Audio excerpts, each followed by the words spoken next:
single payment present worth amount. In this type of investment mode, the objective is to determine the present worth P of the single future sum F, which will be received after n interest periods at an interest rate I compounded every period. The cash flow diagram of this situation is, you have a timeline. You are supposed to get a single future sum after n interest period. So we need to determine how much you need to invest today so that you are going to get a sum of F after n interest period.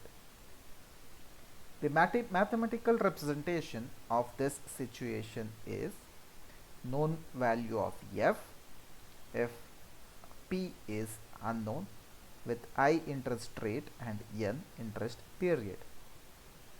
The term P slash F I n is called single payment present worth factor. The formula to obtain the single payment present worth amount is P is equal to F divided by 1 plus I to the power of n, where I is in terms of decimals. Now the problem is of single payment present worth amount. Let's look into the question. A person wishes to have a future sum of rupees 1,50,000 for his son's education after 10 years from now. What is the single payment that he should deposit now so that he gets his desired amount after 10 years? The bank gives 13% rate of interest, which is compounded annually. So first we need to understand this particular question. Now a person wants rupees 1,50,000 for his son's education after 10 years.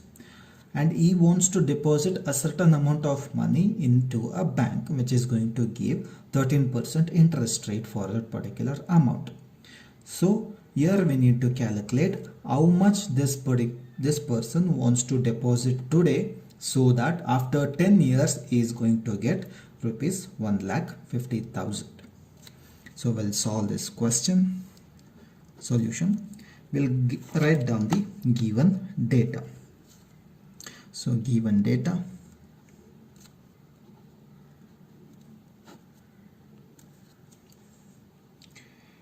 so we know what is the future sum the person wishes to have.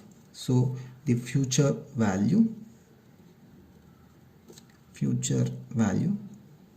can be represented as F is equal to rupees 1,50,000. The interest period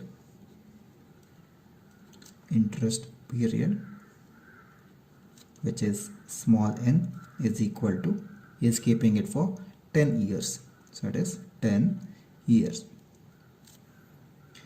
Next, interest rate which is I is equal to 13%,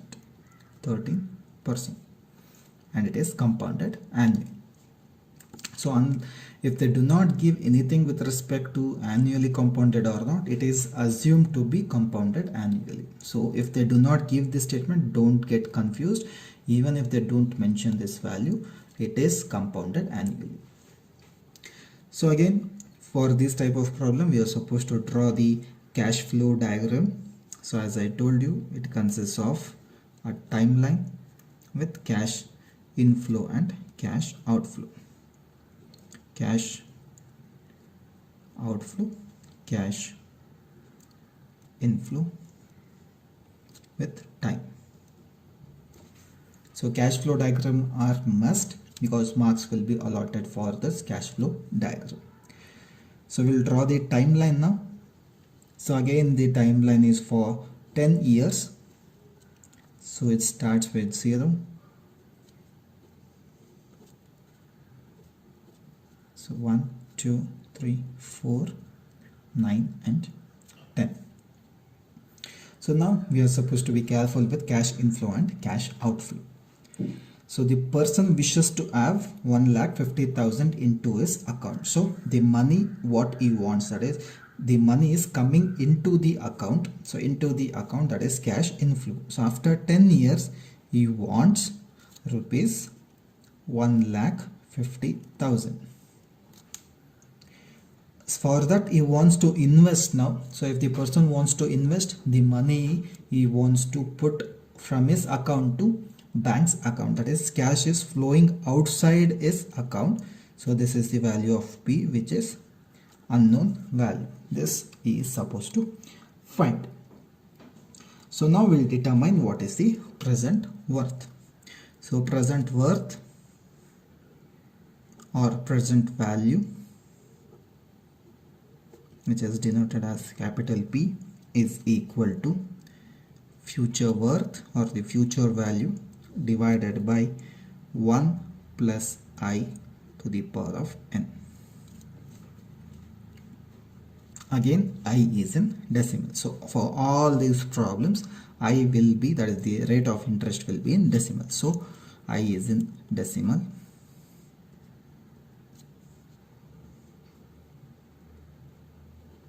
So this I am converting. So 13% is 0.13. So I'll substitute the values to this equation. So F value is 1,50,000 divided by 1 plus 13%, that is 0.13 to the power of 10. So if you calculate this particular value, you're going to get it as 1,50,000 divided by 1 plus 0.13 to the power of 10.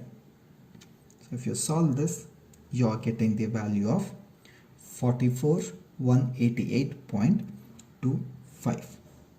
P, which is the present value, is equal to 44,188.25 in rupees. This is the value he should deposit now, so that after 10 years he is going to get a sum of 1,50,000 rupees.